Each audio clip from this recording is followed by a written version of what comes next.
Next, a team of 4 speed bike riders from Austria have set a world record by cycling from Moscow to the far eastern city of Vladivostok. It took them 13 days, 2 hours and 59 minutes.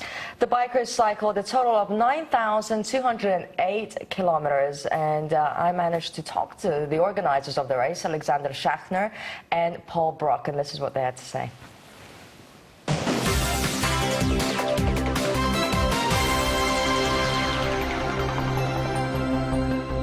First, I want to find out from you, Paul. You organized all this. How difficult was it to make this happen?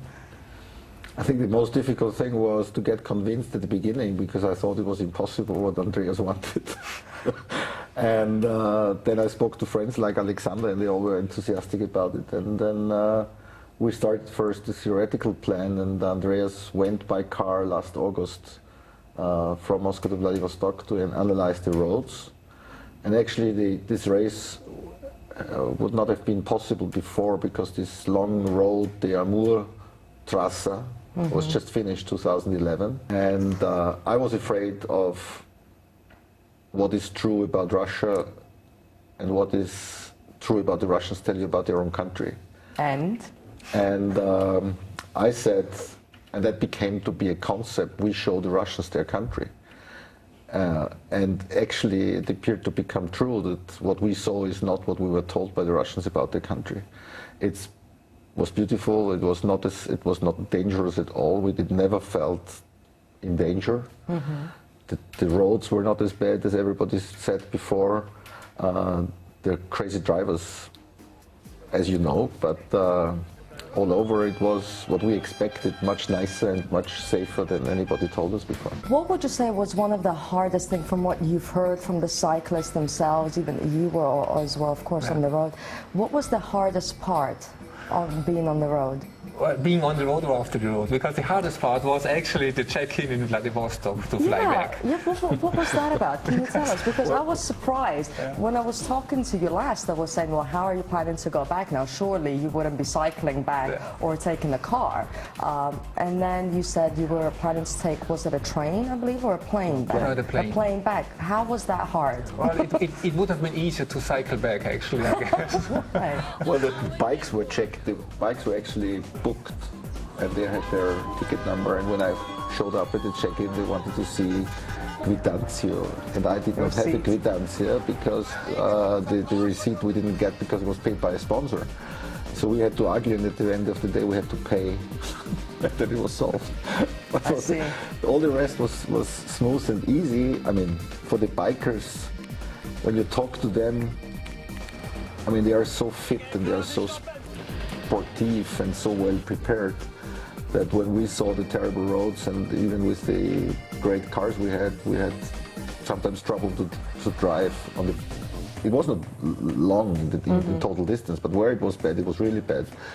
And they just said, well, it was nice to have a little bit change.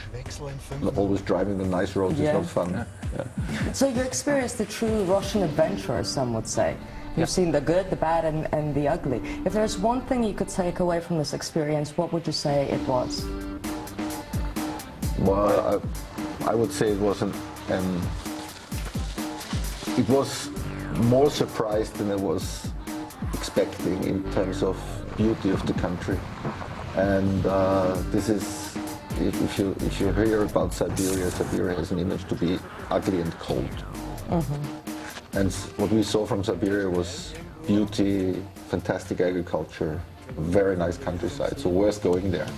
And unbelievable dimensions. I mean, you drive, it doesn't end. I've been living here in Russia since about 15 years, and I opened for myself Russia once more. I've been there.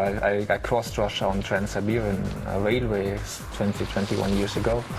But anyway, crossing it on a car and with average speed of 30 kilometers per hour is something different. Especially the part from the Baikal Lake until Chita and a little bit further. This is fantastic. A lot of people who became came across this project, especially here in Russia, said Russia is not really well known for the cyclist nature in the country. We're just getting started, especially with Moscow in particular, and it will take time to spread across other regions.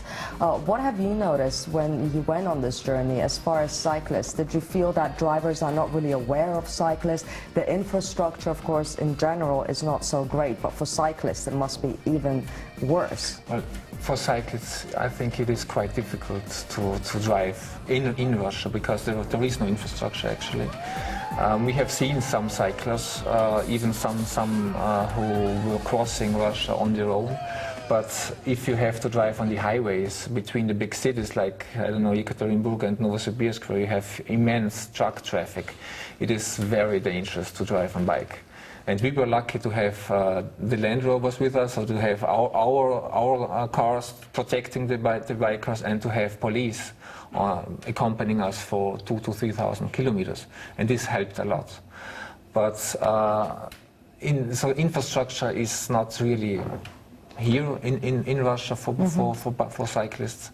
And there are not so many cyclists so far. So this is, I think, this will develop, but this takes time. Crazy idea. If I wanted to give it a try and say join you in Europe and take that drive, would that be possible?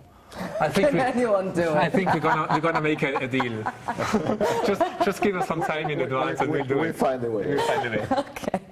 Thank you very much. Thank and you. Good luck, of course, in Thank Europe. you. I have one more thing. I brought something for you. I saw a small present for your studio. Oh. This is a signed shirt from our bikers, just for Russia Today. Great. Let me give it a... So this Thank is you for very you. much. So And here we go.